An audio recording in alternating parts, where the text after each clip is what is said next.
The tension has been sitting behind your eyes since mid-morning. A low-grade tightness across the forehead that arrived without a cause you can name and will leave without an explanation sometime after dinner. The circuit producing it runs through the amygdala, your brain's threat assessment center, and on the surface of the amygdala's neurons sits a receptor, the GABA-A receptor, a chloride ion channel that, when activated, hyperpolarizes the neuron and quiets the circuit. The tension eases, the forehead softens, and the shoulders drop. Pharmaceutical companies spent decades designing molecules to reach this receptor. Diazepam, alprazolam, lorazepam benzodiazepines, the most prescribed anti-anxiety drug class in medical history, all engineered to bind to the GABA receptor complex and increase its sensitivity to the brain's own inhibitory signal. In 2018, researchers at Kagoshima University blocked the GABA-A receptors in laboratory mice and exposed them to linalool, a volatile molecule that every lavender plant releases continuously into the surrounding air. The anxiolytic effect disappeared. When the receptors were unblocked, the effect returned. The experimental design was elegant in its specificity. By demonstrating that blocking the GABA-A receptor eliminated the anxiolytic effect of linalool, the researchers proved that the effect was not merely olfactory, smell-mediated relaxation through psychological association, but pharmacological, receptor-mediated neurochemical modulation through a specific molecular target. The distinction matters. Psychological association would not depend on a specific receptor. Pharmacological modulation does. Linalool's effect depends on functional GABA-A receptors, which means the effect is pharmacology, not psychology, as Harada and colleagues reported in Frontiers in Behavioral Neuroscience. Linalool modulates an identical receptor through an identical chloride channel mechanism as prescription benzodiazepines, a molecule that has been drifting from every lavender plant, every jasmine bush, every flowering garden on Earth for the entire evolutionary history of the human species. The receptor does not distinguish the source. The pathway it travels to reach that receptor is the single most direct route from the outside world to the emotional brain. A sensory channel so short that the molecule reaches the amygdala before you consciously register smelling anything. Well, the pathway, because the olfactory system is architecturally unique among the senses in a way most neuroscience education never emphasizes. Every other sensory system in your body routes through the thalamus, the relay station at the center of the brain that filters, organizes, and distributes sensory information before it reaches conscious processing.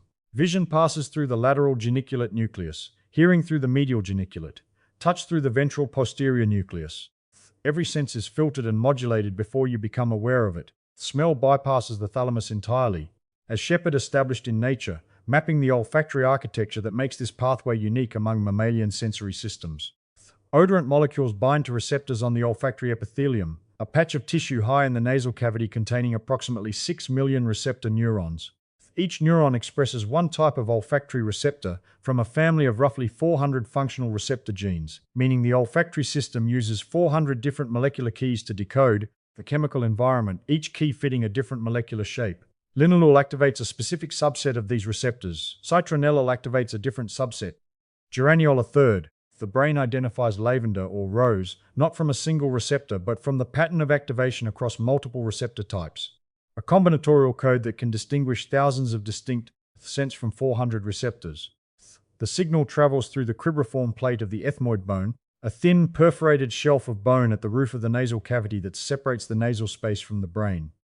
The olfactory nerve fibers pass through the perforations and synapse in the olfactory bulb, a structure sitting directly on the underside of the frontal lobe.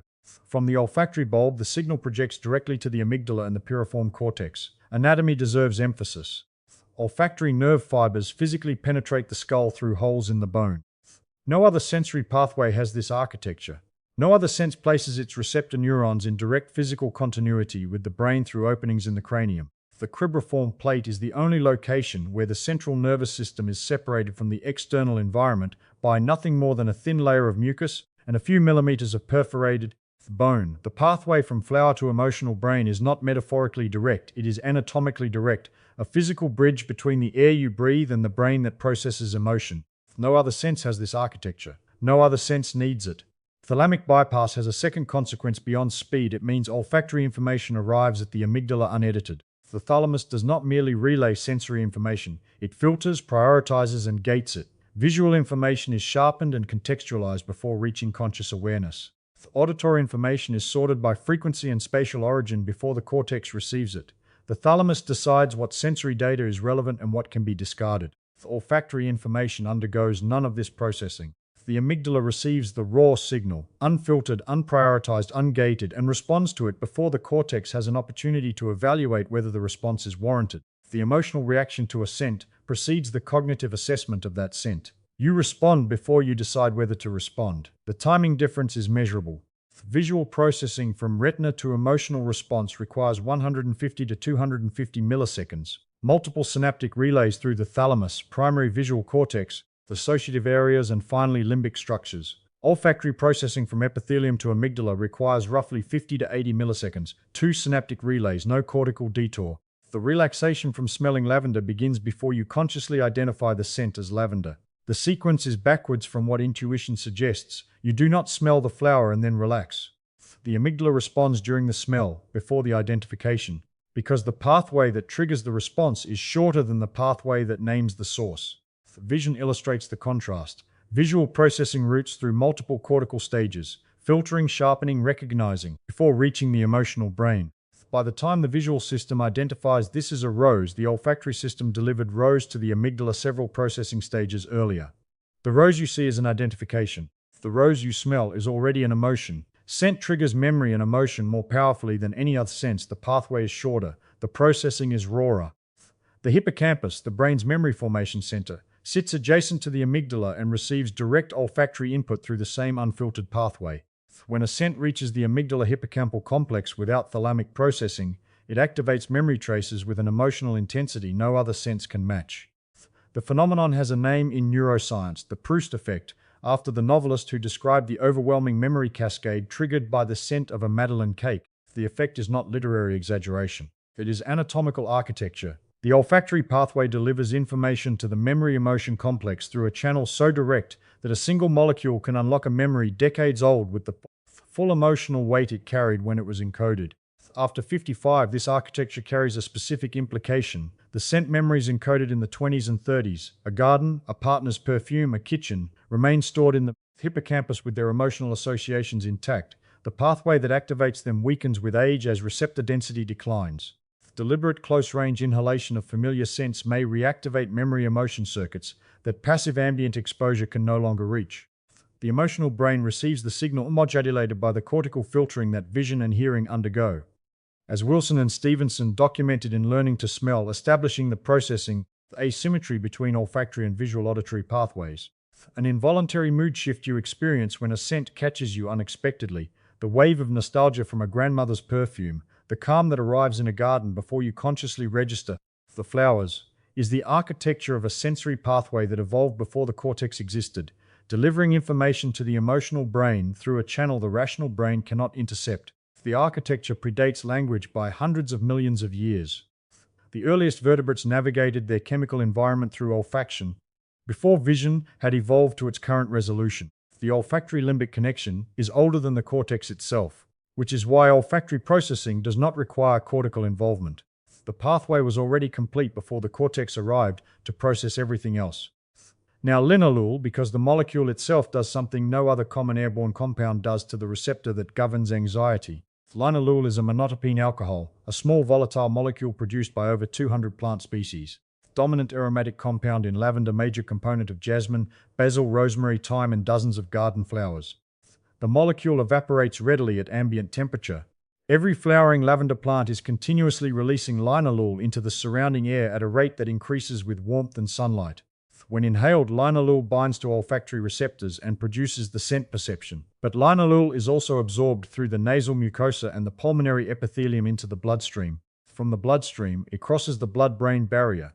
Its small molecular size and fat solubility allow passive diffusion through the endothelial tight junctions that block roughly 98% of small molecules from reaching the brain. Linalool crosses it passively, no engineering required, no transport protein needed.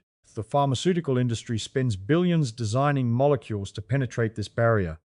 Linalool, produced by every lavender plant for free, diffuses through it the way water soaks through a sponge, and in the brain it reaches the GABA-A receptor. The GABA receptor is a chloride channel built from 5 protein subunits arranged around a central pore. When GABA gamma-aminobutyric acid, the brain's primary inhibitory neurotransmitter, binds to the receptor, the pore opens, chloride ions flow into the neuron, the membrane potential drops below, the firing threshold, and the neuron goes quiet. The amygdala contains one of the highest densities of GABA receptors in the brain.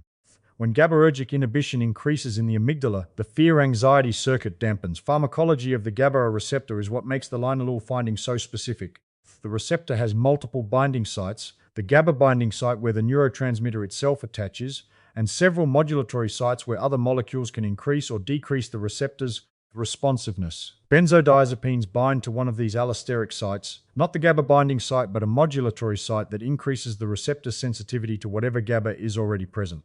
The drug does not open the chloride channel directly. It makes the channel more responsive to the GABA the brain is already producing, amplifying the brain's own inhibitory signal rather than replacing it. This is why benzodiazepines produce anxiolysis without completely shutting down neural activity. They enhance an existing signal rather than creating a new one. The mechanism is elegant, and it is the same mechanism that makes linalool's interaction with the receptor both effective and safe. Linalool enhances what the brain is already doing. It does not override it. The dose from 3 breaths at a lavender bush modulates the receptor gently, increasing the amygdala's response to its own GABA without the systemic receptor saturation that a pharmaceutical dose produces. The anxiolytic effect arrives without sedation, without cognitive blunting, without the physical dependence that repeated benzodiazepine use creates. The receptor is identical. The delivery is what differs, and the olfactory delivery is more anatomically targeted than the oral delivery because the pathway projects preferentially to the limbic system rather than uniformly across the brain. Linalool modulates this receptor complex, as the Harada experiment confirmed. The receptor responds to the molecule's geometry regardless of whether it arrived from a lavender bush or a pharmaceutical laboratory. You now know the pathway from nostril to amygdala and the receptor that linalool activates when it arrives. The question changes from how the molecule reaches the emotional brain to what happens downstream when the amygdala's excitability drops.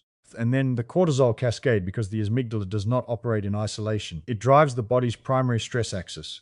The amygdala projects to the hypothalamus, specifically the paraventricular nucleus, the control node of the hypothalamic pituitary adrenal axis. When the amygdala's excitability decreases through increased GABAergic inhibition, the drive to the paraventricular nucleus decreases. Corticotropin-releasing hormone output drops. The adrenocorticotropic hormone from the anterior pituitary drops. Cortisol output from the adrenal cortex drops. The entire cascade, from nasal inhalation to adrenal cortisol suppression, is measurable within 5 to 10 minutes. Salivary cortisol drops measurably after 5 minutes of exposure to lavender and rose essential oil in controlled studies, as Hongratanawarikit demonstrated in natural product communications.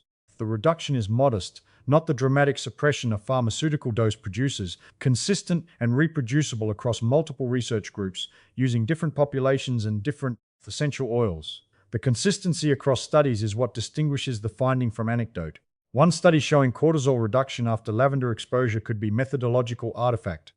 Multiple studies across different laboratories, different countries, and different essential oil preparations converging on a measured cortisol drop points to a genuine receptor-mediated mechanism operating through a specific anatomical pathway. 7 synapses between the flower and the adrenal gland.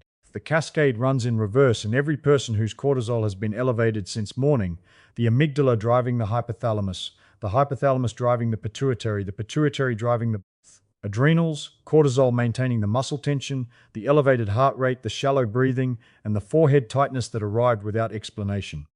Linalool enters the cascade at the top, at the amygdala, and the suppression propagates downward through every subsequent synapse. Odorant molecule to olfactory epithelium to olfactory bulb to amygdala to paraventricular nucleus to anterior pituitary to adrenal cortex. The nose is the entry point to the stress axis through the thalamic bypass. Cortisol at chronically elevated levels, the baseline that rises with age, with accumulated stress, with sleep disruption, with inflammatory burden, produces measurable damage across systems. Hippocampal volume decreases under sustained cortisol exposure, impairing memory consolidation. Immune function suppresses, increasing susceptibility to infection and slowing wound healing. Bone density decreases as cortisol inhibits osteoblast activity. Muscle protein synthesis reduces. Visceral fat accumulates through cortisol-driven lipogenesis. The forehead tension you notice is the subjective surface of a neurochemical state that, sustained chronically, degrades every system the body depends on for healthy aging. Any intervention that reduces cortisol output, even modestly, even briefly, even by the small percentage a 3-breath lavender inhalation produces, interrupts the accumulation. The interruption matters more with each decade because the baseline rises with each decade. The jaw tension, the jaw discussion described. The masseter, contracting through sympathetic drive hour after hour, eases when the amygdala's excitability decreases through this pathway because reduced amygdala output lowers the sympathetic tone that was driving the contraction. My morning walk routes past a lavender hedge now, 3 breaths at 5 centimeters from the flowers, a 15-second practice that produces a shoulder drop visible to anyone walking beside me. The practice began as a test of the Harada data. The route now includes it without deliberation the week the afternoon forehead tension stopped arriving, on the days the lavender stop happened and returned on the days it did not. Well, rose because linalool is not the only molecule reaching the GABA-A receptor through the garden air. Rose scent contains citronelle and geraniol, different terpene alcohols from linalool but with overlapping receptor targets. Citronellol demonstrates anxiolytic properties through GABAergic mechanisms in animal models. Geraniol shows anti-inflammatory and neuroprotective properties through separate pathways, suppression of inflammatory signaling pathways, and reduction of microglial activation in the brain's immune system. Rose and lavender are not interchangeable. The molecular profiles differ, and the receptor interactions are partially distinct. But the destination is the limbic brain through the unfiltered olfactory pathway, with downstream effects on the stress axis. Each flowering species produces a unique cocktail of volatile compounds. Each cocktail reaches the brain through the thalamic bypass. Each species reaches the limbic brain through a convergent pharmacology. Evolutionary pressures favoring plants whose volatile emissions attracted pollinators and coincidentally modulated the neurotransmitter systems of every animal that inhaled them. The coincidence is worth pausing on. Plants did not evolve linalool to reduce human anxiety. They evolved it to attract insects. The molecule that happens to fit the GABA receptor in the human amygdala evolved for an entirely different purpose in an entirely different kingdom of life. The receptor fit is an accident of molecular geometry, and the accident has been drifting through garden air for 100 million years. Jasmine produces compounds with serotonergic effects documented in animal models. Rosemary produces compounds that modulate cholinergic pathways, improving cognitive performance through a mechanism distinct from the GABA-A route. Every garden contains a pharmacy operating through the thalamic bypass. Each plant is producing volatile molecules continuously.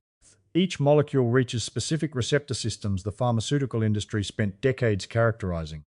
The difference between the garden pharmacy and the prescription pharmacy is delivery mechanism and dose, not receptor target. Now, why this pathway degrades after 45? Because the receptor density that determines how strongly the pathway operates declines with each decade in a pattern most physicians never connect to: mood, stress, or anxiety. Olfactory epithelium contains approximately 6 million receptor neurons, among the few neurons in the central nervous system that regenerate continuously, turning over every 30 to 60 days. Throughout life, the regeneration rate declines with age.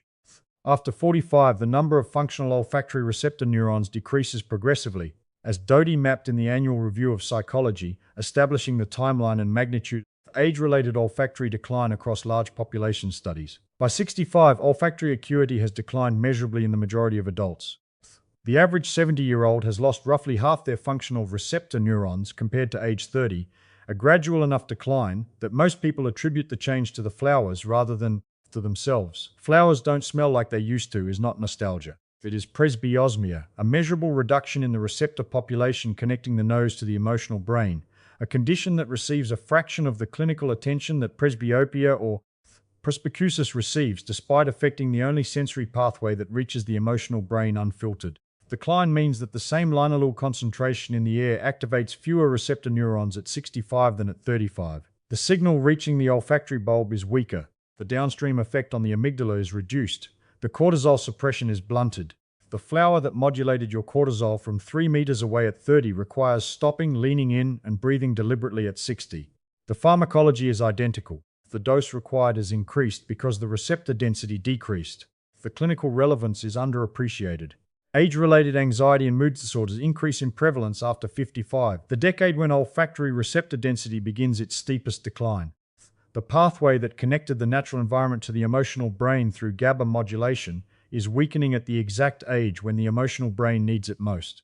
If you notice increased anxiety after 55 and attribute it entirely to life circumstances, you may be partly experiencing the loss of an environmental pharmacological input that was modulating your amygdala for decades without your knowledge.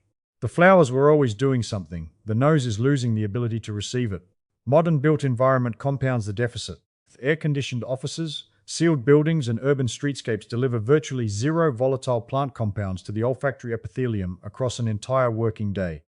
The pathway that evolved in an environment saturated with plant-derived volatiles now operates in an environment that contains almost none. The receptor system that modulated the amygdala continuously through environmental exposure now receives input only when you deliberately seek it. The decline is not only biological, it is architectural. Buildings sealed the pathway that gardens kept open. Implication after 55 is specific and actionable. Deliberate close-range inhalation becomes more important with each decade precisely because passive ambient exposure delivers progressively less signal to a progressively less sensitive epithelium. The practice that felt optional at 30, pausing at a flower, breathing it in, becomes pharmacologically necessary at 60 to achieve the same receptor loading the younger nose achieved without trying. And then the protocol, because proximity and breath rate determine whether the pharmacology operates at therapeutic concentration or falls below the activation threshold. Olfactory epithelium requires a threshold concentration of odorant molecules to activate the downstream GABA pathway. Ambient exposure, walking past a garden at normal pace, delivers a fraction of that threshold. The molecules disperse in open air, the concentration at the nostril is low, and the receptor activation is minimal. The threshold is not arbitrary, it reflects the binding kinetics of the olfactory receptor proteins. Each receptor requires a minimum number of Linalool molecules to change conformation and generate a signal.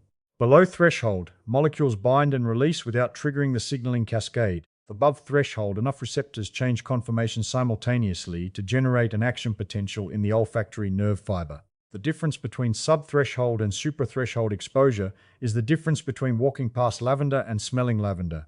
Deliberate close-range inhalation changes the physics.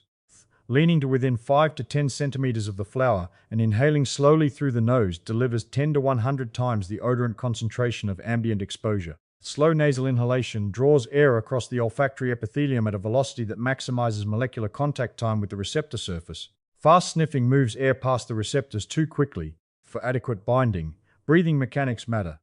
Nasal inhalation draws air upward past the turbinates and into the olfactory cleft at the apex of the nasal cavity where the receptor neurons concentrate. Mouth breathing bypasses the olfactory epithelium entirely. The air enters the pharynx without contacting the receptor surface. The practice requires nasal breathing specifically because the anatomy routes nasal air past the receptors and oral air around them. Indoor alternatives exist when garden access is limited. Dried lavender retains significant linalool content for months. The volatile molecules evaporate more slowly from dried plant material than from fresh, but the concentration at close range remains above the olfactory threshold for GABA pathway activation. Lavender essential oil, steam-distilled concentrate of the plant's volatile fraction, delivers linalool at higher concentration than the living plant. The single drop on a tissue held near the nose during 3 slow breaths produces receptor loading, equivalent to leaning into a flowering lavender bush. The delivery vehicle differs. The molecule, the receptor interaction, and the pathway are identical. The distinction between essential oil and synthetic fragrance matters pharmacologically. Synthetic lavender fragrance found in many commercial products may replicate the scent without delivering linalool at bioactive concentration. The scent perception is similar. The GABA receptor modulation is absent or significantly reduced. The product that smells like lavender and the plant that is lavender operate through different chemistry despite producing similar olfactory experiences. The nose cannot distinguish them. The amygdala can, because the amygdala responds to receptor-mediated pharmacology, not the perceptual quality of the scent. 3 slow nasal breaths, each inhalation lasting 4 to 5 seconds, is the minimum for adequate receptor loading, based on the controlled studies showing measurable salivary cortisol reduction within 5 minutes. The dose response is not linear. 3 breaths produces a measurable effect, but 10 breaths does not produce proportionally more. The receptor system saturates. 3 to 5 breaths at close range loads the available receptors to near maximum occupancy. Additional breaths add diminishing returns. The practice is brief because the pharmacology is efficient. The GABA receptor responds to extremely low concentrations of linalool, and 3 slow breaths at 5 centimeters delivers concentrations well above threshold. Effect persists for 15 to 30 minutes after the inhalation ends. The linalool that crossed the blood-brain barrier continues modulating the GABA receptor after the scent is gone from the nose. The duration of the effect outlasts the duration of the exposure because the molecule is already in the brain, already bound, already modulating the chloride channel. Lavender contains 20 to 45% linalool by volatile weight, the highest concentration of any common garden plant. Jasmine, rosemary, and basil contain significant linalool alongside their own unique active compounds. Rose delivers citronellol and geraniol through an overlapping pathway. Any flowering plant with detectable scent is releasing volatile compounds the olfactory system can process, though the receptor targets and downstream effects vary by species. For anyone currently taking benzodiazepines or other medications affecting the GABA system, discuss complementary olfactory practices with your prescriber. The receptor target overlaps and the interaction between pharmaceutical and botanical GABA-A modulation should be evaluated in the context of your specific medication regimen. My garden, the one I walked past for 40 years without stopping, was a pharmacy I never opened, and the prescription was 3 breaths at 5 centimeters from the petals. The next flower you pass is releasing molecules into the air. The pathway is open. The receptor has been waiting for 100 million years. The only thing that changed is that the 7 synapses between the flower and the feeling have been traced.